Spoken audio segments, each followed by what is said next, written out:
नमस्कार साथियों, गौरव ज्ञान धारा में आप सभी का स्वागत है। ग्रेड 3 की तैयारी करने वाले बच्चे और जो वरिष्ठ अध्यापक 2026 में देने वाले हैं, स्कूल व्याख्याता देने वाले हैं, वो बच्चे निरंतर ये सोचते रहते हैं गुरुजी ने आज मैराथन लिया, आज क्लास आएगी दूसरी या नहीं आएगी, वो आएगी।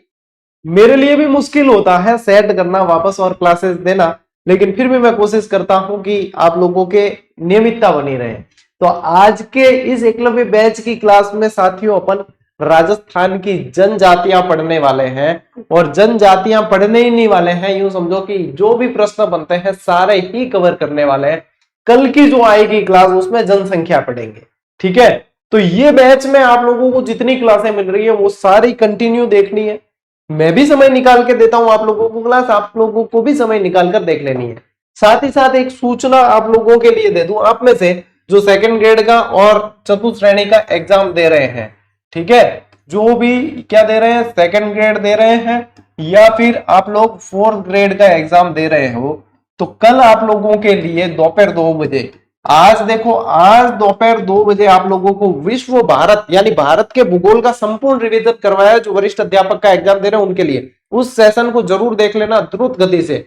मात्र 1.5 घंटे में पूरे भारत के भूगोल का रिवीजन आप लोगों को करवा दिया।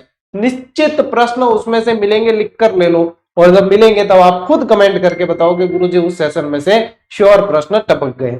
अब कल आप लोगों के लिए एक व्यवस्था मैं आप लोगों के कर रहा हूं कि आप लोगों के शानदार 500 फैक्ट्स का रिवीजन, 500 फैक्ट्स कला संस्कृति के, राजस्थान कला संस्कृति से इस बार बहुत सारे प्रश्न देखने को मिल रहे हैं। राजस्थान कला संस्कृति के शानदार 500 फैक्ट, और क्लास कैसी रहेगी, एमसीक्यू प्लस अपने जीजीडी फैक्ट्स का समायोजन। आप मानकर चलो इससे बाहर तो क्या ही जाएगा, कम से कम 3-4 घंटे की क्लास चलेगी, और जितने प्रश्न बनने लायक है, जो बनने लायक सारे प्रश्न है वो सारे के सारे रिवीजन करेंगे। रिमाइंडर लगा देना, क्लास शेड्यूल कर रखी है 2 बजे की कल दोपहर। आप में से एक भी बच्चा वंचित नहीं रहना चाहिए, ठीक है, और अपने सभी साथियों तक सूचना पहुंच जानी चाहिए। चलिए अब बढ़ते हैं अपन अपनी इस क्लास की तरफ। देखो टाबरो, जनजाति पढ़नी है नहीं तो धैर्य आ क्लास देख लो। अरे सवाल बार कौन है, एक भी सवाल बारे चलो जाए तो मैंने पाछू बता दियोगे गुरुजी वो सवाल जनजातियों बारे चलोगे, ठीक है। ले पढ़ो बेटा ध्यान से, क्योंकि यहीं से होगा सिलेक्शन। राजस्थान की जनजातियां देखो, पहलो प्रश्न के बने, राजस्थान में पाई जाने वाली जनजातियां प्रमुख है कौन कौन सी। तो देखो राजस्थान में जो जनजातियां उसमें भील, मीणा, गरासिया, कंजर, डामोर, सासी, ये सारे प्रमुख हैं, ठीक है। जिसमें से यदि आप देखो जनसंख्या की दृष्टि से सबसे बड़ी, मतलब सबसे ज्यादा जनसंख्या वाली जनजाति कौन सी है, तो वो है आपकी मीणा जनजाति। सबसे ज्यादा जनसंख्या वाली जनजाति कौन सी है, मीणा जनजाति है। सबसे पुरानी जनजाति पूछे वो कौन सी है, तो भील जनजाति है। यूं पूछे कि भारत सरकार द्वारा जो आदिम जनजाति की लिस्ट निकाली गई उसमें बताओ टाबरो कौन सी जनजाति शामिल है, तो कहना सहरिया जनजाति शामिल है, ठीक है। तो जितनी जनजातियां हैं वो सारी की सारी आज अपन पढ़ेंगे, इनमें से प्रश्न बहुत बनते हैं। तो देखो कौन कौन सी पाई जाती है, भील, मीणा, गरासिया, सहरिया, कथोड़ी, डामोर, ठीक है। इसके अलावा शासी भी पाई जाती है।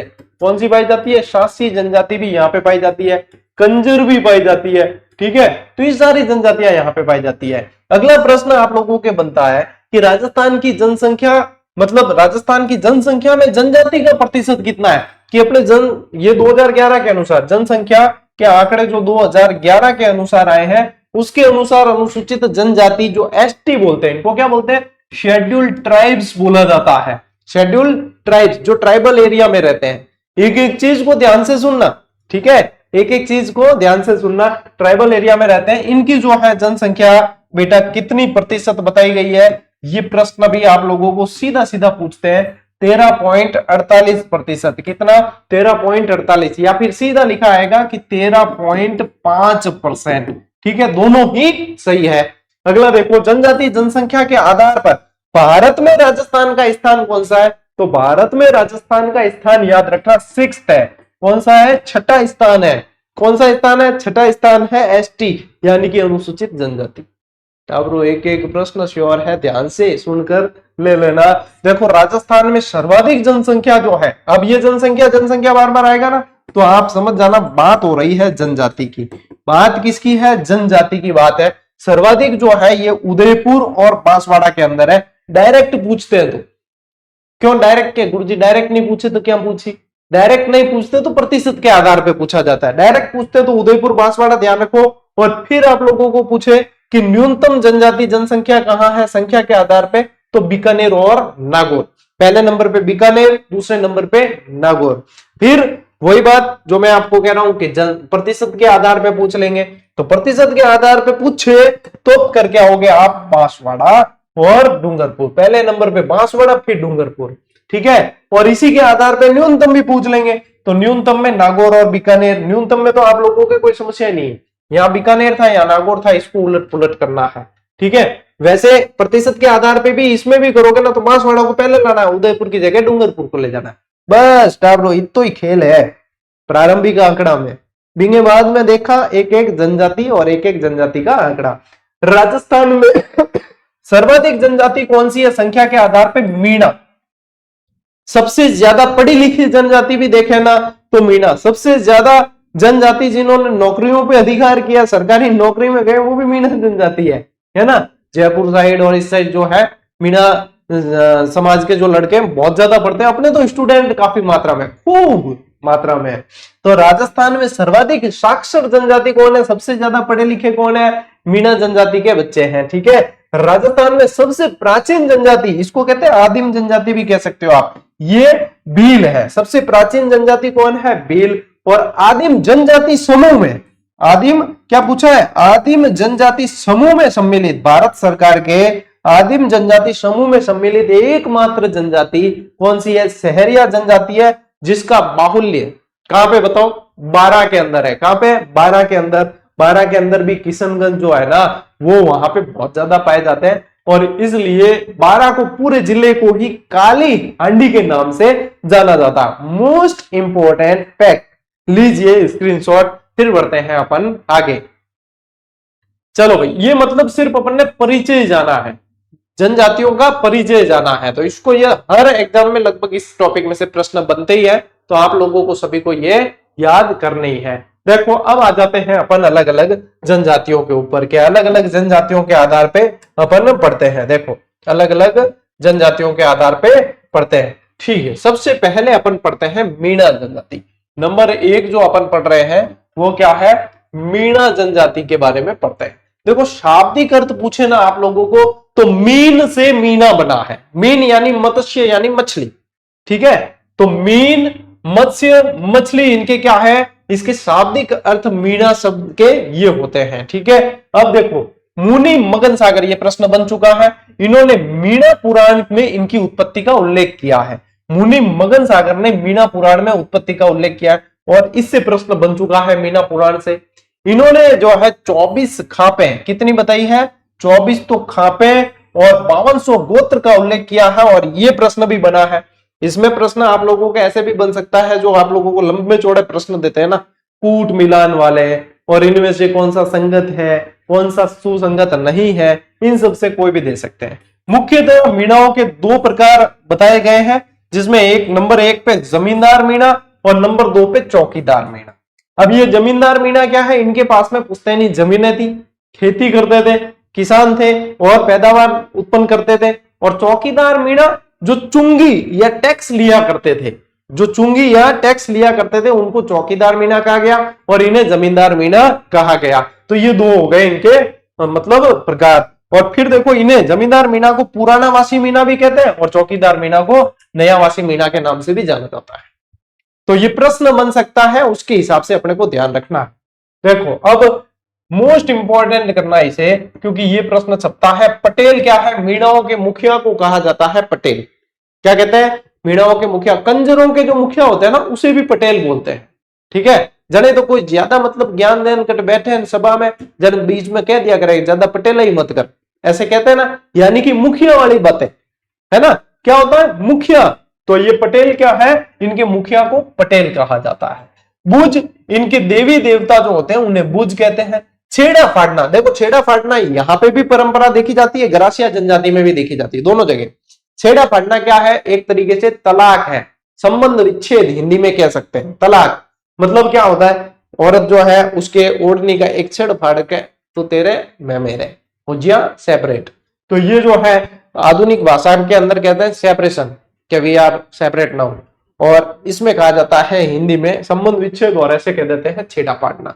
नाता प्रथा क्या है टाबरो? नाता प्रथा है पुनर्विवाह, नात्रो, मारवाड़ी में क्या करे, नात्रे भेजना, ठीक है। यानी कि इसमें क्या होता है कि एक तरीके से पुनर्विवाह, लेकिन फेरे नहीं होते, डायरेक्ट जो है महिला को मतलब जिसके साथ में जीवन निर्वाह करना उसके साथ में भेज देता है, क्या वो ना तो करती हो, ठीक है, तो उसे बोलते हैं नाता प्रथा।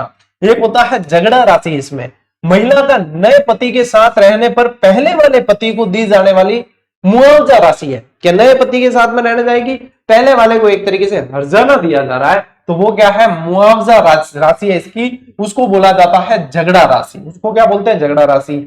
यहां से प्रश्न बनता है आपके गौतम जी, इनके आराध्य देव है, और गौतम जी के मंदिर दो जगह पूछे जाते हैं। गौतम जी के मंदिर दो जगह पूछे जाते हैं, एक तो प्रतापगढ़ के हरनौद में, एक तो कहां, प्रतापगढ़ के अंदर, और एक आप लोगों को पूछते हैं वो सिरोही के अंदर है। कहां है, सिरोही के अंदर गौतम जी का मेला भी पड़ता है, ये ध्यान रखना। जीण माता इनकी आराध्य देवी है, और 84 इनकी बड़ी पंचायत को बोला जाता है। 84 खाप कहवे ना भी हिसाबो ध्यान रखना, 84 बड़ी पंचायत को बोला जाता है। यहाँ पे बहुत सारी जानकारियां मिली अपने को मीणा समाज के बारे में, मीणा जनजाति के बारे में। इसे नोट करना है, इसे याद करना है, और एग्जाम में झंडे गाड़ के आना है, उसके लिए पहले स्क्रीनशॉट लेना है। ले लीजिए स्क्रीनशॉट। चलिए देखो अगली जो जनजाति है अपने, वो है सबसे पुरानी जनजाति भील जनजाति। कौन सी है, सबसे पुरानी भील जनजाति। इसका यदि देखें अपन बाहुल्य का है, जैसे मीणा जनजाति में आप लिख लेना कि अपने जो है मैदानी क्षेत्र जो है ना, जयपुर, सवाई माधोपुर, करौली वगैरह, वहां पे ज्यादा बाहुल्य है। यहाँ पे इनका बाहुल्य है मेवाड़ में, यानी उदयपुर, बांसवाड़ा, डूंगरपुर, भीलवाड़ा, सिरोही में भी है, चित्तौड़गढ़ आदि में सर्वाधिक है। और फिर गरासिया देखेंगे तो वो सबसे ज्यादा सिरोही में, और फिर उदयपुर में, ठीक है। यहाँ पे ध्यान रखना, इनके मूल शब्द मतलब इसका अर्थ क्या है, बील। मूल शब्द क्या है, बील। जेम्स टॉड ने इन्हें क्या कहा है, वन पुत्र कहा है। जेम्स टॉड ने क्या कहा है, वन पुत्र कहा है जेम्स टॉड ने, कर्नल जेम्स टॉड ने वन पुत्र। आराध्य देवता इनके कौन है, ऋषभ देव जी। इनका मंदिर कहाँ है, दुलेव। इनका मंदिर कहाँ है, दुलेव, उदयपुर। कहाँ है, दुलेव, उदयपुर। इन्हें केसरिया जी के नाम से भी जानते हैं, इन्हें काला जी के नाम से भी जानते हैं। केसर चढ़ती है तो केसरिया जी, काली मूर्ति है तो काला जी। तो ऋषभ देव जी इनके क्या है, आराध्य देव। कुल देवता, इनके कुल देवता को कहा जाता है टोटम। एकमात्र जनजाति है जो मतलब अग्नि को साक्ष्य न भी माने तो किसी को, पेड़ को, देवी देवता को, किसी वस्तु को साक्ष्य मान के फेरे ले लेते हैं, मतलब शादी कर लेते हैं, उसको कहा जाता है टोटम विवाह। उसको क्या बोलते हैं, टोटम विवाह। मुखिया इनके गमेती या पालवी भी कहा जाता है। इनके मुखिया को क्या कहते हैं, गमेती या पालवी भी कहते हैं। मुखिया मुखिया सभी मोस्ट इंपोर्टेंट है। कु, ये भी मोस्ट इंपोर्टेंट, कु या टापरा। घर और झोपड़ी जो होती है, इनके घर बने हुए होते हैं और झोपड़ी होती है, उनको बोला जाता है कु या टापरा। मोस्ट इंपोर्टेंट चीजें ही है सारी, अनावश्यक चीजें क्लास में अपन लेते ही नहीं। तो इसके अलावा ये भी प्रश्न बना हुआ है, खोइतु, मोस्ट इंपोर्टेंट। खोइतु क्या है, कमर में पहनने वाली लंगोटी इसको बोला जाता है खोइतु। इसके अलावा कछावू से प्रश्न बनता है। भील स्त्रियों के घुटनों तक पहनने वाला जो घाघरा होता है उसको बोला जाता है कछावू, ठीक है। क्या बोलते हैं, भील स्त्रियों के घुटनों तक पहनने वाला जो घाघरा है उसको कछावू बोला जाता है। तो बताओ टाबरो, ढेपाड़ा क्या है, पुरुषों द्वारा पहने जाने वाली तंग धोती, टाइट, उसको बोला जाता है ढेपाड़ा। ये सारी शब्दावली से प्रश्न बनते हैं। पोतिया कहाँ है, धोतिया नीचे, पोतिया ऊपर, पोतिया माथे पे, खपटा, साफा, पगड़ी, पोतिया, कई सारे नाम है। सिर पर पहने जाने वाला साफा जो है वो क्या कहलाता है, पोतिया कहलाता है। वो क्या कहलाता है, पोतिया कहलाता है। फेंटा किसे कहते हैं, फेंटा लाल, पीला या केसरिया जो साफा होता है उसे बोला जाता है फेंटा। क्या बोलते हैं, फेंटा। सीरिया और पीरिया दो याद रखना। सीरिया क्या है, सिंदूरी रंग का जो वस्त्र होता है वो सीरिया, और पीरिया क्या है, विवाह में दुल्हन द्वारा पहने जाने वाले वस्त्र, वो कहलाते हैं पीरिया। वैसे पीरिया जो है अपने को अब पता है कि राजस्थान के अंदर कल्चर में देखें तो पुत्र की प्राप्ति पर जो है महिलाओं द्वारा पीले रंग की जो ओढ़नी ओढ़ी जाती है उसको भी पीरिया बोलते हैं। यहाँ पे इस जनजाति के अंदर याद रखना, विवाह में दुल्हन द्वारा पहने जाने वाले वस्त्र पीरिया कहलाते हैं। मोस्ट इंपोर्टेंट है, स्क्रीनशॉट ले लो। देखो भीलों से संबंधित प्रश्न बहुत बनते हैं। तो देखो इसमें आप परिजनी शब्द क्या है, स्त्रियों द्वारा पैरों में पहने जाने वाली पीतल की चूड़ियां जो होती है उसको बोलते हैं परिजनी। मोस्ट इंपॉर्टेंट का प्रश्न बन जाएगा तो बड़ा आनंद आएगा कि हाँ गुरुजी ये प्रश्न बना और आनंद ही आ गया। फिर देखो महुआ क्या है, पवित्र वृक्ष है और इससे एक शराब बनाई जाती है। इससे कौन सी शराब बनाई जाती है? जिसका नाम है मावड़ी, देसी शराब बनाई जाती है। दापा क्या है साथियों? तो वधु मूल्य जो है वो दापा है, एक तरीके से विवाह के समय वधु का मूल्य अदा किया जाता है, वो जो है इसे दापा बोलते हैं। हाथी वेंडो क्या है? वैवाहिक प्रथा है, विवाह की एक प्रथा है हाथी वेंडा। बराड़ी क्या है? विवाह की देवी को बराड़ी कहा जाता है। और फायरे फायरे इनका रणघोष है, इनका रणघोष क्या है? फायरे फायरे। और काट्या मृत्यु भोज को कहा जाता है, मोस्ट इंपॉर्टेंट, काट्या मृत्यु भोज को कहा जाता है बिलों के अंदर। नृत्य इनके कौन कौन से हैं?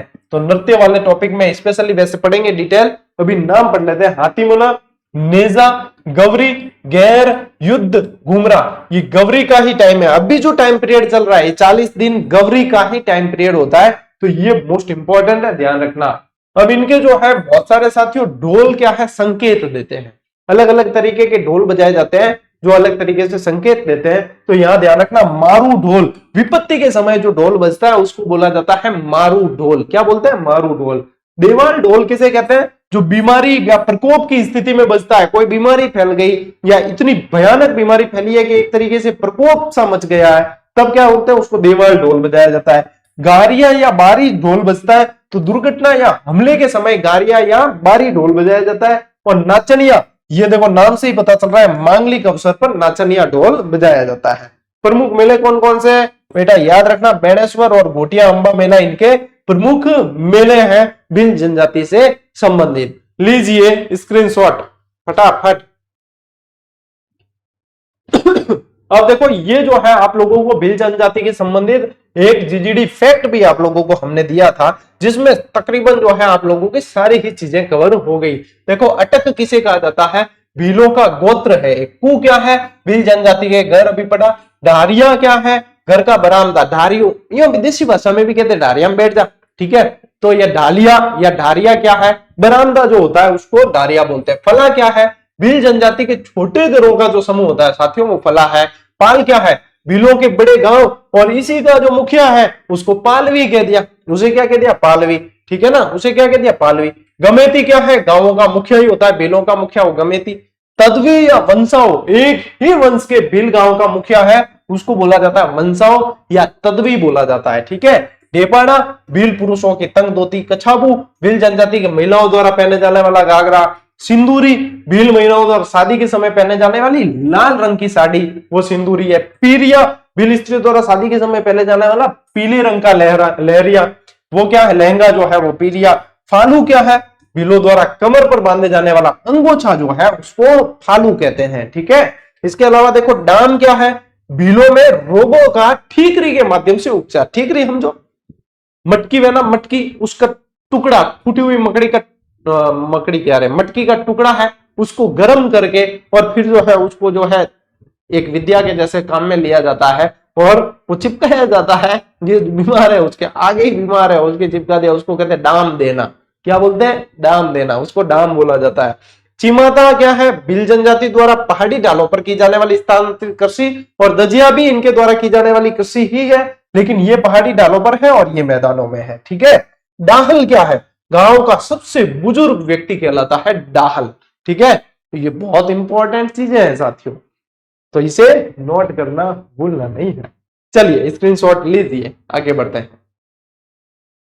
देखो अब मैंने आप लोगों को कहा कि सबसे मोस्ट इंपॉर्टेंट चीज है जनजाति में क्या है पता है? जनजाति में सबसे मोस्ट इंपॉर्टेंट चीज है आप लोगों के मुखिया, सभी जनजाति के मुखिया। और इसकी एक शानदार शॉर्ट ट्रिक बना रखी है मैंने, जो आपके कंफ्यूजन कभी नहीं होती। कपमी मूडो शको सगरा, कपमी मूडो शको सगरा, 4 शब्द याद करने हैं। कपमी मूडो शको सगरा के गुरुजी अके है, तो देखो कपमी, ये प जो है ना इससे याद रखना है कि पटेल, इससे क्या याद रखना है? पटेल। क यानी कंजर, क यानी कंजर और मी यानी मीणा। तो देखो मीणाओं का जो मुखिया है वो पटेल है, मीणाओं का मुखिया क्या है? पटेल कहलाता है। मूडो क्या है? मूडो यानी मुंह से तो मुखी और ड से डामोर, ड से डामोर जनजाति का जो मुखिया है वो मुखी कहलाता है। क्या कहलाता है? मुखी कहलाता है। ठीक है गुरु जी। और ये सको क्या है? तो ये है देखो शहरिया जनजाति। शहरिया जनजाति का जो मुखिया है वो क्या कहलाता है? कोतवाल। वो क्या कहलाता है? कोतवाल कहलाता है। ठीक है, तो ये क्या है? सगरा। तो ये देखो स से सहलोत है, स से सहलोत, और गरा से क्या होगा? गरासिया जनजाति। गरा से गरासिया जनजाति। तो एक तो तरीको है ओ के इन तरीकों याद करो। दूसरो तरीको की ओ है क्या? डायरेक्ट याद करो। पटेल किसके अंदर है? तो यहां से देख लो आप, पटेल किसमें? कंजर और मीणा जनजाति का मुखिया क्या कहलाता है? पटेल कहलाता है। मुखी किसका है? डामोर जनजाति का मुखिया क्या कहलाता है? मुखी कहलाता है। कोतवाल किसका कहलाता है? शहरिया जनजाति का मुखिया। शहरिया जनजाति का मुखिया क्या कहलाता है? कोतवाल। और सहलोत गरासिया जनजाति का गरासिया जनजाति। मेरे हिसाब से तो ये बढ़िया तरीका है कि इसमें क्या है? सीधा याद हो जाता है। कप में मूडो सको सगरा। कंफ्यूजन का कोई नामो निशान नहीं बचता पीछे कि किसी तरह का confusion. No, everything is fine. चलिए लीजिए स्क्रीनशॉट। हम चेको ताबरो अब बड़ा अपा गरासिया जनजाति। किसी बड़ा गरासिया जनजाति। ये सर्वाधिक कहां है? सिरोही। सिरोही में भी है ना पिंडवाड़ा, यानी कि सिरोही रोड जिसे कहते हैं, पिंडवाड़ा के अंदर। फिर पाली, उदयपुर, इसमें सबसे ज्यादा है। अब गरासिया में भी दो तरह के होते हैं। एक तो होते हैं भील गरासिया और एक होते हैं गमेती गरासिया। इनमें क्या अंतर है? देखो भील गरासिया जो होते हैं उनमें देखो गरासिया पुरुष और भील स्त्री का विवाह होता है और उनसे उत्पन्न जो वंश होता है वो कहलाता है भील गरासिया। यानी पुरुष कौन है? गरासिया पुरुष और भील स्त्री, इनके विवाह से उत्पन्न जो है वंश वो कहलाता है भील गरासिया। नंबर 2 क्या है? गमेती गरासिया। इसमें भील पुरुष है और गरासिया स्त्री है, इनसे उत्पन्न जो वंश है वो कहलाएगा आपके गमेती गरासिया। तो यहाँ पे जो है दो चीजें दोनों ही ध्यान रखनी है। एक में गरासिया पुरुष है, एक में गरासिया स्त्री है। ठीक है, दोनों ही ध्यान रखनी है। और इनके जो वंश आगे बढ़ता है उनका नाम है भील गरासिया और गमेती गरासिया। अब मुखिया क्या बताया था मैंने? गरासियों का सहलोत। ठीक है, तो सहलोत इनके मुखिया। घेर क्या है? घर को घेर कहते हैं। दादा खड़ जा रहे तो क्या मैं तो घेर जाऊं रे, इस तरीके से इनकी भाषा है, बोलते हैं अपने। मतलब यहाँ पे जो मजदूरी की तलाश में बाहर बहुत आते हैं, यहाँ आसपास भी जो देखने को मिल जाते हैं, तो इनके जो पुरुष मजदूरी के लिए जो बाहर आते हैं उनको बोला जाता है दादा। दादा भाई कहवे। और स्त्रियां जो आती है, युवतियां, उन्हें बुआ कह देते हैं। ठीक है, दादा और बुआ। क्या दादा हिंद जा रहे तो क्या मैं तो घेर दो रे, हमें कौन कौन करूं। इस तरीके से इनकी भाषा, इसी तरीके से बोलते हैं। फिर देखो फालिया। गांव की सबसे छोटी इकाई फालिया कहलाती है। हुर्रे क्या है? हुर्रे इनके स्मारक होते हैं, जो समाधि स्थल है एक तरीके से। किसी पुरुष ने समाधि ली है या इनके मतलब कोई देवता हो गए हैं, बन गए, उनकी समाधि स्थल स्मारक है। घंटी क्या है? हाथ चक्की। वैसे बोलते हैं आम बोलचाल में घंटी बोल देते हैं, ये थोड़ी सी मात्रा एक ही लगाते, घंटी। गऊ पिसवा जाओ रे घंटी में, यूं। तो घंटी बोलते हैं हाथ चक्की को। पूठियो और झुलकी किसे बोलते हैं? कमीज को। कमीज को क्या बोलते हैं? पूठियो या झुलकी। सोहरी क्या है? सोहरी अनाज रखने के भंडार की, अनाज रखने के पात्र होते हैं, यानी अनाज भंडारण की कोठी होती है एक तरीके से।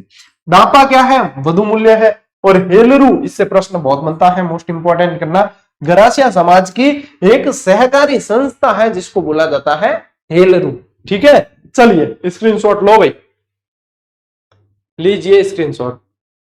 अब देखो गरासिया जनजाति से संबंधित और चीजें। नक्की झील इनके लिए बहुत पवित्र है, जो माउंट आबू सिरोही में है। गरासिया समाज का सबसे पवित्र स्थल माना जाता है। और ये भी बताते हैं कि इनके अस्थि विसर्जन जो है वो भी यहीं पे किया जाता है, नक्की झील में। ठीक है, दूसरी चीज, इनके प्रमुख नृत्य पूछते हैं। वालर, लूर कर देना। ठीक है, गौर, कूद, मोरिया, जवारा, मांदल। मैंने आप लोगों को ट्रिक बताई थी एक बार, वालू गोकू मौज में मरा। और बिलो की बताई थी, हाथी ने गद्दी के युग घुमा मारा। याद रह जाए, ठीक है, नहीं डायरेक्ट याद करो कि कौन। प्रमुख विवाह क्या गुरुजी? विवाह भी अलग अलग है क्या? बिल्कुल है, इसमें अलग अलग। मोर बंदिया यानी पारंपरिक, जैसे फेरे लेके विवाह करते हैं, मोर बांध के बारात गई और फिर विवाह किया, वो मोर बंदिया है। एक होता है तानना, इसको खींचना भी बोलते हैं। इसमें क्या होता है? ये देखो तानना लिखा है, मेलबो, फिर तानना। तानना में क्या होता है? इनका मेला लगता है और किसी युवक को कोई युवती पसंद आ गई, उसको जो है खींच कर ले जाते हैं, और पहला नाला पार कर दिया तो फिर वो उसकी शादी करनी पड़ेगी। ठीक है, तो ये तानना प्रेम विवाह है एक तरीके से। ये आटा साटा, इसके ऊपर मैंने एक शॉर्ट्स बना रखा है। आटा साटा एक तरीके से एक्सचेंज सिस्टम होता है, इधर की बहन है तो इधर के भाई को दी जाएगी, इधर की बहन है इधर के भाई को दी जाएगी। आटा साटा एक तरीके से बहुत बुरी प्रथा है, क्योंकि एक संबंध बिगड़ा तो दूसरा परिवार भी खराब होता है, पीड़ाएं बहुत झेलनी पड़ती है इसमें, खासकर लड़कियों को। ठीक है, फिर सेवा विवाह है, खेवना विवाह। सेवा में मतलब पुरुष जो है वो महिला के घर पे जाके उनके परिजनों की सेवा करता है, सेवा चाकरी से खुश हो गए तो उसके साथ में उस लड़की का विवाह कर देते हैं, नहीं तो जयराम जी की। प्रमुख मेले कौन कौन से? मनखारो मेलो, कोटेश्वर मेला, सियावा गौर मेला और बाकर बाबजी का मेला, ये इनके प्रमुख मेले हैं गरासिया जनजाति के। ठीक है, याद रखना। अब बढ़ते हैं सहरिया जनजाति। ये जो है देखो सर्वाधिक राजस्थान में कहां है? बारां में। तो बारां को इसी कारण क्या बोलते हैं बेटा? काली हांडी बोला जाता है। क्या बोला जाता है? काली हांडी बोला जाता है। बारां जिले के किशनगंज में स्पेशली पूछते हैं ये कि कौन सी तहसील में? तो किशनगंज में सबसे ज्यादा है, किशनगंज और शाहबाद में सर्वाधिक पाई जाती है। अब देखो इनकी शब्दावली। सहराना सहरिया जनजाति की बस्ती है। सहराना क्या है? सहरिया जनजाति की बस्ती को बोलते हैं सहराना। सहलोत क्या है? सहरिया जनजाति के गांव। सहरोल, सहरोल, सहलोत नहीं सहरोल। टापरी क्या है? कच्ची झोपड़ियां होती है इनके, एक तरीके से घर कह सकते हो। टापरा को भी घर कहते हैं, टापरी कच्ची होगी तो टापरी। कोतवाल इनके मुखिया को बोलते हैं और कोड़िया माता इनकी कुलदेवी है। कोड़िया माता इनकी कुलदेवी है। ठीक है, ध्यान रखना, स्क्रीनशॉट लो बेटा। मतलब जनजाति अपन आज एक ही क्लास में पूरी कर रहे हैं, वैसे 2 क्लास में होती है ये। चौरासिया, चौरासिया क्या है? चौरासिया इनकी बड़ी पंचायत। वही 84 शब्द आ जाए ना किसी में तो ऐसे होता है कि 84 गांवों की एक सभा हो गई, वहां पे पंचायत हो रही है, खाप हो रही है, वो चौरासिया है। ठीक है, कुशीले या भंडेरी क्या है? मिट्टी से बनी अनाज की कोठी होती है, उसको बोलते हैं भंडेरी। आ गया यानी भंडारण की है। खपटा इनके साफा होता है। दारी संस्कार, मृत्यु के तीसरे दिन अस्थियों की राख से अगले जन्म का अनुमान लगाना कि अगले जन्म में इन्हें क्या मिलेगा, कौन सा जन्म मिलेगा, वो होता है दारी संस्कार। आप लोगों के प्रश्न कैसे बनता है इससे कि दारी संस्कार का संबंध कौन सी जनजाति से? ठीक है, ये प्रश्न बनता है, तो फिर ध्यान रखना आप लोगों को सहरिया। प्रमुख मेले कौन से हैं? सीताबाड़ी मेला और कपिल धारा का मेला, ये इनके प्रमुख मेले हैं। नृत्य में देखो स्वांग, झेला, शिकारी आदि नृत्य, मोस्ट इंपोर्टेंट नृत्य भी पूछे जाते हैं। ठीक है, नृत्य भी पूछे जाते हैं, याद रखना। फिर देखो आगे कंजर जनजाति। कंजर जनजाति के अंदर देखो कहां है? कोटा, बूंदी, झालावाड़, भीलवाड़ा, अलवर, बारा, सवाई माधोपुर, उदयपुर, अजमेर, यहां पे पाई जाती है कंजर जनजाति। इनके जो है मुखिया को क्या बोला जाता है? पटेल बोलते हैं, बताया था अभी। हाकम राजा का प्याला, इसे पीने के बाद कभी झूठ नहीं बोलते। हाकम राजा का प्याला एक्चुअली है क्या? आप भी पी लो तो मैं कह रहा हूं आप भी झूठ नहीं बोलोगे। कोई भी पी ले, कोई झूठ बोल ही नहीं सकता। ये होता है एक तरीके से, ये प्रसाद बोलते हैं देवता का। होता क्या है? सुरापान है, शराब है। अब बताओ दारू पीने के बाद में आदमी कभी झूठ बोल सकेगा? भवे नहीं बोल सके। दारू पीने के बाद आदमी मतलब पाक पवित्र हो जाता है, वो हमेशा सच ही बोलता है। ठीक है, तो मतलब ये जो है, ये पीने के बाद हाकम राजा का प्याला पी लिया तो फिर वही सच ही निकलेगा। ठीक है, जोगणिया माता इनकी कुलदेवी। पाती मांगना क्या है? आपराधिक कार्य से पूर्व ईश्वर से आशीर्वाद लेते हैं, क्योंकि कंजर जनजाति के बहुत सारे जो है इस देखा जाता था। ठीक है, वर्तमान से आप लिंक मत करना, ऐसा देखा जाता था कि ये जो है आपराधिक प्रवृत्ति में आगे रहते थे। तो ये क्या आपराधिक प्रवृत्ति के हमारा काम है। ठीक है, तो हमारा काम है, तो देवता से आशीर्वाद लेकर फिर जाते थे। ठीक है, तो ये ध्यान रखना। चौथ माता इनकी आराध्य देवी है और इन्हें मोर का मांस अति प्रिय है। ठीक है, ये भी प्रश्न बनता है, मोर का मांस इन्हें अति प्रिय होता है। ये प्रश्न बनता है, मेरे मन से नहीं लिखा है। ठीक है, शासी जनजाति अगला देखते हैं अपन। शासी जनजाति भरतपुर और झुंझुनू में अधिक है और ये कैसी है? खानाबदोश जनजाति है। स्पेशली इस शब्द को याद रखना, तो ऐसे याद नहीं रहे तो खांसी याद रख लेना तो याद हो जाएगा। ठीक है, खा यानी कि खानाबदोश, सी यानी शासी का सी है, तो खानाबदोश जनजाति है, शासी याद रख लेना। 2 उपजातियां इनकी मोस्ट इंपोर्टेंट करना, बीजा और माला। पूछते हैं कि बीजा और माला कौन सी जनजाति की उपजातियां? तो 2 उपजातियां इनकी बीजा और माला, याद रखना। कुकड़ी रस्म क्या है बेटा? विवाह पश्चात लड़की को चारित्रिक पवित्रता की परीक्षा देनी पड़ती है, उसको बोला जाता है कुकड़ी परीक्षा। ये अलग अलग जो रस्म है, जैसे कि अभी दारी संस्कार आया था, अब आया है कुकड़ी रस्म। तो ये कुकड़ी रस्म है, कुकड़ी परीक्षा बोलते हैं इसको, ये भी ध्यान रखना, ठीक है। खोपरे की गिरी के लेन देन से विवाह, ये पूछते हैं स्पेशली कि ये खोपरे की गिरी के लेन देन से ही विवाह मान लिया जाता है, वो किसमें है, आपके सासी जनजाति में। बाकर बावजी इनके संरक्षक देवता माने जाते हैं, और इनके आपसी विवाद जो है वो हरिजनों के माध्यम से सुलझाते हैं, हरिजन सुलझाते हैं आपसी इनके विवाद जो भी हो जाते हैं। आगे आओ भैया, डामोर जनजाति मूल रूप से गुजरात की है ये, और गुजरात राजस्थान की सीमा पर ये सर्वाधिक पाई जाती है। डामोर यदि देखोगे तो सीमलवाड़ा डूंगरपुर में सबसे ज्यादा है। कहां है, डूंगरपुर की सीमलवाड़ा में सबसे ज्यादा है। इनके मुखिया को क्या बोलते हैं, मुखी ही बोलते हैं। फला क्या है, गांव की सबसे छोटी इकाई इनकी कहलाती है फला। प्रमुख मेले छेला बावसी का मेला और 11 की रेवाड़ी, ठीक है। अब जल जोलनी 11 आ रही है, इन दिन तो रेवाड़ी बहुत ज्यादा जगह निकलती है, तो ये ध्यान रखना है अपने को, ठीक है। लीजिए स्क्रीनशॉट। देखो कथोड़ी जनजाति, कथोड़ी जनजाति का मुख्य काम क्या है, कत्था एकत्रित करना। ये महाराष्ट्र की जनजाति थी, गुजरात अपने मेवाड़ महाराणा ने इनको लाकर मेवाड़ के अंदर बसा दिया था। तो उदयपुर की कोटड़ा, जाडोल और सराड़ा तहसील के अंदर, सराड़ा तो सलूमपुर में चली गई। मूल रूप से महाराष्ट्र की जनजाति है ये। अब देखो डामोर में पूछेंगे तो गुजरात की है, यहां पूछेंगे तो महाराष्ट्र की है। खैर वृक्ष जो है अकेशिया कटेचू, वनस्पति का नाम क्या होता है इसका, अकेशिया कटेचू। इससे कत्था बनाने का काम इनका मुख्य कार्य है। और उदयपुर में कत्था व्यापारियों ने इन्हें राजस्थान में लाकर बसाया। मेवाड़ महाराणा को यहाँ इनको बसाने का श्रेय जाता है। इन नायक, इनके मुखिया को क्या बोला जाता है, नायक बोला जाता है, ठीक है। मैन तो मैंने ट्रिक से याद करा दिए, दो कैसे याद कर लेना, एक तो डामोर के, और डामोर का तो याद करवाया था आपको, ये याद कर लेना, ठीक है। थालीसर क्या है, वाद्य यंत्र है इनका, क्या है, वाद्य यंत्र। फिर याद रखना खोकरा, घोरिया, तारनी, पावरी, ये भी इनके वाद्य यंत्र है। खोलरा क्या है, बांस और घास फूस से बने घर होते हैं, वो कहलाते हैं खोलरा। फड़का क्या है, मराठी अंदाज में पहने जाने वाली साड़ी होती है इनकी महिलाओं द्वारा, उसको बोला जाता है अपने फड़का। प्रमुख नृत्य कौन से, होली और मावलिया, मोस्ट इंपॉर्टेंट करना इसे, होली और मावलिया इनके प्रमुख नृत्य है। इनको बंदर का मांस प्रिय होता है। अब प्रिय ऐसे हैं कि कत्थे के उत्पादन के लिए खेर के वृक्षों पे चढ़ते हैं, वहां बंदर होते हैं, मार के खा जाते हैं, तो इसलिए बंदर का मांस प्रिय है। स्त्री पुरुष दोनों शराब पीते हैं इनके अंदर, बढ़िया मौज करे। आराध्य देव और देविया कौन सी है, भारी माता, कंसारी देवी, डूंगर देव, वाद्य देव, गाम देव, ये इनके प्रमुख देवी और देवता है, ठीक है। तो बेटा स्क्रीनशॉट लीजिए। चलिए इसी के साथ में साथियों, चूंकि ये अपलोड क्लास थी, लाइव नहीं थी, प्रीमियर पर चल रही है, तो ये जो है आप लोगों के 1.5 घंटे का मैटर अपने लगभग 35 मिनट में पूरा हो गया है। और इसका test already topic wise test series में जुड़ा हुआ है। अभ्यास करना भूलना मत, उसमें कई सारे और नए फैक्ट भी आप लोगों को देखने को मिलेंगे, ठीक है। तो कल फिर आप लोगों को शाम 8 बजे ऐसा ही सेशन मिलने वाला है, तो चूकना एक भी क्लास को नहीं है। जो नियमित रहेगा वो सफलता प्राप्त करेगा। आज के लिए साथियों बस इतना ही। अब मिलते हैं अपन अगली क्लास में, अगले सेशन में। तब तक के लिए राम राम, जय हिंद।